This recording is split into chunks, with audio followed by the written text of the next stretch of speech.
This is sort of touching, I guess, on sort of what we spoke about earlier about some of the mistakes maybe in the previous message, but previous question. But what do you think are maybe the most common mistakes? And this is not just for early stage. I'm thinking sort of more broadly. When a startup hires a CTO, what do we think are some of the bigger maybe issues going forward? Maybe we'll start with Payman on this one. Yeah, sure. So I think one thing which I see very often is that the management tries to hire a CTO where they believe they can easily manage this person, like not really like someone who's a strong sparings partner who is maybe challenging also the main idea and yeah, trying to work together and have a benefit from all of these kind of conversations. But in the end, I think they try to hire someone which is manageable for them, like in an easy way. And I think it should not be like that. It should be on eye level. And often it comes with a lot of limitations for the CTO. For example, they're not participating in the business, for example, or they have pretty limited responsibilities, not enough freedom to freely decide about specific topics in the department. And one big issue from what I see is often that these CTOs don't have a budget. So that means that they can't freely decide on how they want to spend the money. They always have to get the agreement from the management. And I think that's one of the biggest issues because they don't have in this kind of early stage, like budgeting, like it's not clearly decided. Yeah, I think these are the main points which I see. No, thanks for Heather. Do you have anything more to add? I've got a few thoughts that I've come across, but I'd love to hear your side. So I think Neville spoke about this right at the start. Like I think it can be challenging if you hire people who you know. So I've made that mistake before because I have a volunteer team at the moment, and like you kind of hire people that you've worked with or that you know on some kind of level. Often that cannot be a great choice for many reasons. Sometimes when I do project recoveries or CTO recovery projects, they've picked people who are used to working with big budgets, right, which is the same thing that Peyton said, right, and they're used to working with therefore big technology stacks, so like using Oracle as a database, for example. So like I see it's really interesting when you do these recoveries, because I just see all these what to me are really obvious mistakes. Don't go for really big expensive technology stacks, right, because that's not going to work in startup land. But because people have gone for somebody they've worked with historically while they've been working in a corporate, as an example, it made sense to them at the time. And then because they don't have that technical knowledge of how much that could cost going forward, they're kind of lacking all that. Well, what's that total cost of ownership once we start scaling? So I think really understanding, I suppose, what attributes that CTO should have in terms of, okay, like really we want them to have experience in using certain technologies that are more, well, cheaper basically to run as you're scaling, and then thinking about how that would transition.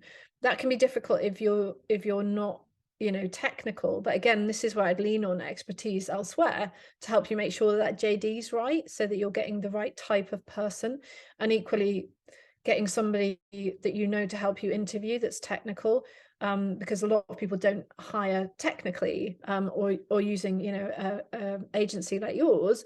Yeah, so actually the diligence on what is it you actually need, and does that person have what you need? I think that's the most common mistake I see. Yeah, I think that's actually very, very interesting you mentioned that. It's something we sort of come across as well, particularly when you've got a non-technical founder, or maybe they've got a head of engineering, but no one really apart from the engineering team are deep down inside it. And there's often sort of a misunderstanding or miscommunication, a lack of sort of knowledge as to sort of, what is the purpose of this CTO? What are they actually supposed to do? How are they going to be able to translate some of these sort of technical ambition, or sorry, business goals into the technical reality of, what actually we have. So I think that's something that's very key, and it's definitely come up more often than you would think from our side of it as well. And Neville, do you have any sort of last little thoughts on this one?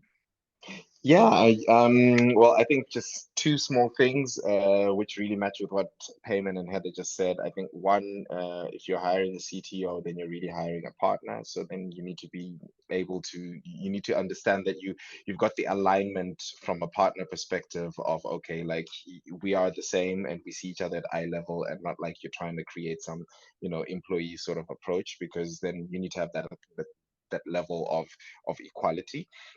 And then the second one is, like we then, and I've made this mistake myself, you're hiring for the future and not for today and tomorrow. And as a startup, like today and tomorrow is more important than like in 3 months, because are we going to make it to 3 months time? And so then that means, like you want someone who's cognizant of the fact that, okay, expensive technologies, we'll get there whenever we get there. Right now we need to move fast, we need to, like, and so you need someone who's really aligned with where you are at that particular moment in time, and who also has an eye for the future. So like, not to say that let's forget the future, no, just eye for the future, but bodies in the today and the now.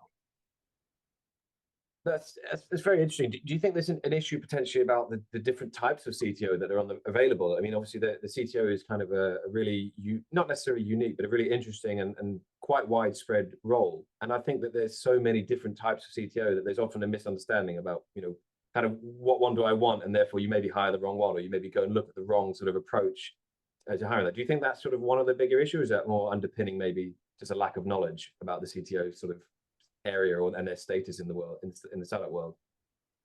Yeah, I think it's actually one of the bigger underlying issues, right? Like, because when you're obviously hiring a CTO, you're thinking, okay, I want someone who's technically sound and can help us today, but then also, if we grow in the long term, they can manage the team.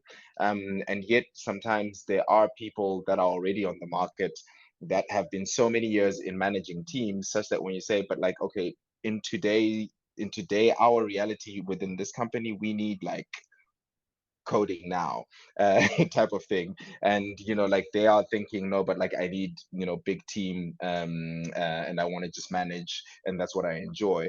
And so this is a bit of the mismatch, sometimes when CEOs meet CTOs, because then that is not normally just like put out in the open, hey, listen, I love managing the actual coding, I'm behind that or whatever. And so it's just a bit of a gray box that CEOs and CTOs need to start putting out there, a bit more out in the open, I think. Yeah, that's a good point. I mean, I've met quite a lot of CTOs who make it very clear that they're not someone who's going to go in and jump into the coding. They're on the strategic side, and I think that's important to understand. Almost the maturity of the CTO. How long have they been doing it? What are they going to bring in terms of that value? But no, thanks for very interesting points. I'd love to move on to this next one, which I think is